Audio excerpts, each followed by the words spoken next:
Et voici le journal des médias en public avec Guillaume Janton. Et à la une ce matin, France 2 va retransmettre en partie la matinale de la chaîne France Info. Amir, co-animateur du prochain Eurovision, et Nabila répond à Laurent Ruquier qui ne souhaite pas l'inviter dans On n'est pas couché.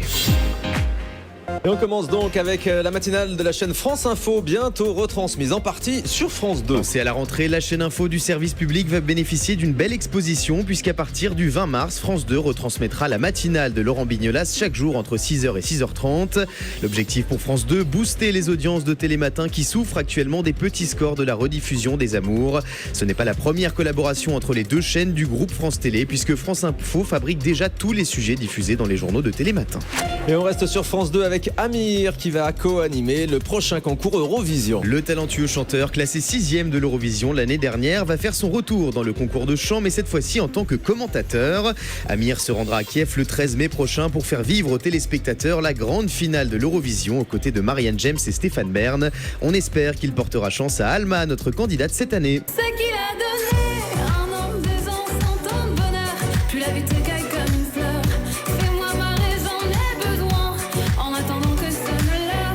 1 an, 2 ans, 100 ans à deux. Et puis un jour on est tout seul. On pleure mais on survit quand même. C'est la beauté du requiem. Voilà, Requiem qui sonne déjà comme un tube, hein. Même ici au Salon de l'Agriculture, les vaches sont très sensibles également à Alma, total délire. C'est mieux qu'Ed Sheeran même, hein, je peux vous le dire. Allez, Nabila maintenant, elle répond à Laurent Ruquier qui ne souhaite pas la recevoir dans son émission On n'est pas couché. La semaine dernière, Laurent Ruquier confiait à Téléstar qu'il ne souhaitait pas inviter la starlette de télé-réalité dans son talk show du samedi soir. La productrice Catherine Barma a voulu inviter Nabila, mais ça ne m'intéresse pas. Une petite phrase qui n'a visiblement pas beaucoup plu à l'intéressé, qui a répondu à l'animateur hier sur Twitter en parlant d'elle à la 3e personne. Nabila n'a pas besoin de Ruquier pour vendre des livres par milliers. Est-ce que Nabila aurait accepté l'invitation? Rester 6 heures à débattre sur des livres et écouter parler des ancêtres? Non merci. Laurent Ruquier avait pourtant invité Nabila en 2013, mais ses exigences de star l'en avaient finalement dissuadé. Le patron de TF1 renonce à la moitié de son bonus. C'est un geste assez rare pour être souligné. Le nouveau PDG de TF1, Gilles Pélisson, a renoncé à 510 000 € de part variable et touchera donc 1,3 million d'euros bruts au titre de l'année 2016. Selon BFM Business, Gilles Pélisson souhaite montrer qu'il applique à lui-même les sacrifices demandés à l'entreprise, alors qu'il vient de lancer un nouveau plan d'économie qui doit réduire les coûts de 25 à 30 millions d'euros par an. Valérie Damido devient animatrice sur TF1. Après sa participation à Danse avec les stars, la nouvelle collaboration entre Valérie Damido et TF1, c'est cette nouvelle émission baptisée Les Français ont du génie. Elle sera lancée le 20 mars prochain à 17h. Le concept, chaque semaine, des inventeurs s'affrontent pour séduire Valérie Damido, présentée comme une consommatrice de base, mais aussi son co-animateur Paul Morlet, businessman visionnaire de 26 ans. Le vendredi, les 4 meilleures inventions de la semaine seront notées par un jury d'entrepreneurs et d'inventeurs lors de la finale avec 3 000 € à la clé. Des enfants vont interviewer les candidats à la présidentielle sur C8. Alors que la plupart des grandes chaînes vont proposer un traitement classique de la campagne, C8 va jouer la carte de l'originalité avec Présidentielle, les candidats au tableau.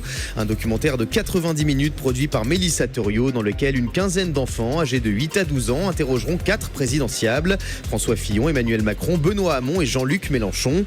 Tous répondront à des questions sur l'actualité, sur la vie d'écoliers et sur l'école en général. Une soirée diffusée en prime time sur C8 le dimanche 19 mars prochain, veille du grand débat de TF1.